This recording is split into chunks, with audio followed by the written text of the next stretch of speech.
친구들, 뻔해 보이지만 사실 알고 보면 펀 한국사, 재밌는 한국사, 오늘도 즐겁게 신나게 시작해 보겠습니다. 지난 시간에 사도세자의 죽음에 이르는 진실을 한번 살펴보았는데요.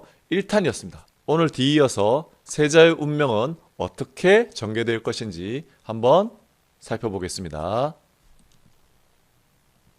결국 그날이 왔습니다. 임오하변 1762년 윤 5월 13일 바로 이와 같은 결정을 내리죠. 디주에 가두고 물 한 모금도 주지 말라. 또한 세자 주변의 신하들도 모두 그 죄를 물어라 라고 말이죠. 근데 말이죠, 지금 이러한 기록에 따르면 세자가 미쳤기 때문에, 정신질환을 앓았기 때문에 세자가 나빴네 라고 평가하고 있는 듯이 보입니다. 물론 영조의 강한 기대와 괴롭힘도 들어있고요. 근데 다른 각도로 한번 해석해 볼 수는 없을까요? 소위 말해서 음모론이라고도 불리기도 하는데요. 자, 이러한 다른 각도 한번 살펴보겠습니다.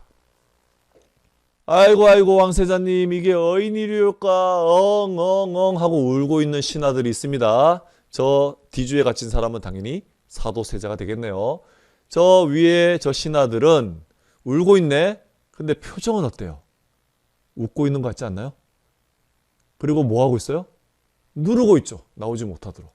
자, 이 신하들이 바로 노론 대신들이라고 표현되어 있습니다. 어찌된 사연일까요? 한번 살펴보겠습니다. 자, 세자가 소론과 쑥덕 대고 있네요. 그러자 세자가 소론과 친하고 우린 노론을 멀리하니 필시 왕이 된다면 우리가 큰 화를 입게 될 것이야. 가만히 있어서는 안 되겠군.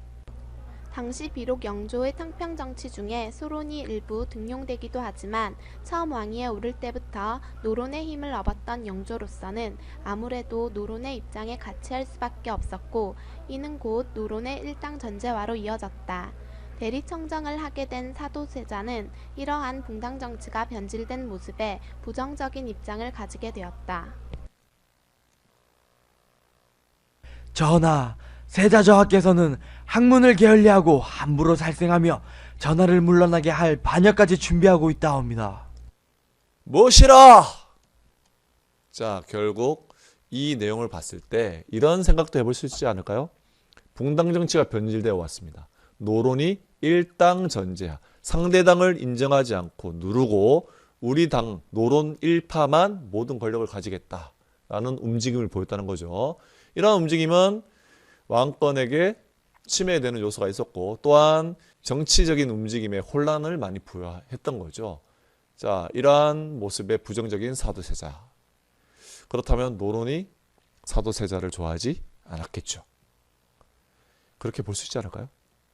네. 영조의 선택은 이렇게 볼 수 있을 것 같습니다. 속마음은 이렇게. 내 지지 세력인 노론을 무시할 수는 없지. 비록 아들이 죽는 한이 있더라도.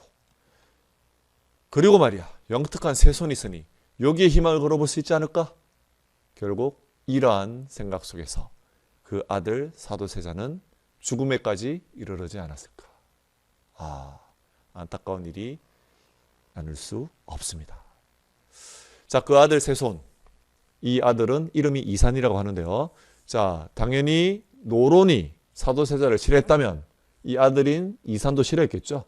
그래서 갖은 방해를 하고 견제를 합니다. 그럼에도 불구하고 정조는 결국 왕위에 올랐죠. 그러면서 첫 마디가 나는 사도세자의 아들이다 라고 말했다고 합니다. 그러면 신하들이 벌벌 떨었겠죠. 뭐야, 옛날 사도세자의 이야기를 지금 하려는 거야? 우리 어떻게 하지? 라고 했겠죠. 그래서 정조를 죽이려는 그런 반대파들의 모습이 나옵니다. 반발이 나옵니다. 이러한 상황에서 정조는 적극적인 탕평책을 실시했고요. 이러한 반대파를 제거하려는 노력을 했죠. 그러려면 힘이 필요했겠죠. 왕권 강화 노력을 합니다. 규장각을 통해서, 왕실 도성안인데 이걸 통해서 문면에서 나의 자문 역할을 하는 신하들을 키우고요. 장룡령이라고 해서 군사 부대를 따로, 내 친위 부대를 만들기도 합니다. 초기 문신제를 시행해서 내 세력을 만들기도 하죠. 한편 수원화성을 건설해서 사실상 여기에 중점을 많이 둬요. 자기 아빠였던 사도세자의 능도 갖다 놓고 자주 왕래하면서 여기를 중심으로 반대파를 견제하려고 했던 모습 보이죠. 참고로 이 화성을 지을 때 정약용이 감독하고 이때 사용됐던 유명한 기기가 바로 거중기죠. 무거운 거 들었던 거. 그 다음에 경국대전의 또 시리즈로 대전 통편을 만들고요.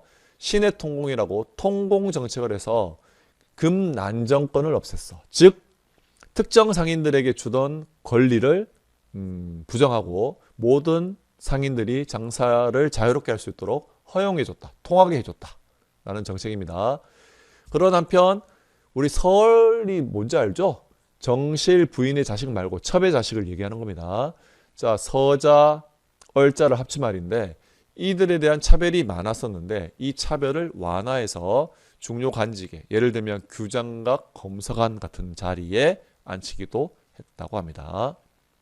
BUT 그러나 이러한 정조의 탕평책은 일시적인 억제에 불과했을 뿐 근본적인 해결책이 아니었다는 거죠. 오히려 권력을 왕 중심으로 모아놓기 때문에 서로 간의 견제가 잘 안 됐었고 이후에 유력한 가문들이 이 권력을 마음대로 좌지우지했던 그런 세도 정치가 나타나는 배경, 아이러니한 그런 배경이 되기도 했다는 거죠. 자, 과연 사도세자의 죽음에 담긴 진실은 무엇이었을까요? 남겨진 기록도 제각각이고요. 빠지고 삭제된 당시 중요 기록들도 많기 때문에 다양한 해석을 불러오고 있습니다. 오늘 이 시간에 함께 추측해 보았는데 여러분은 어떤 것이 더 그럴듯하게 들렸을까 궁금하네요. 다음과 같이 정리해 보도록 하겠습니다. 모두 고생 많았습니다.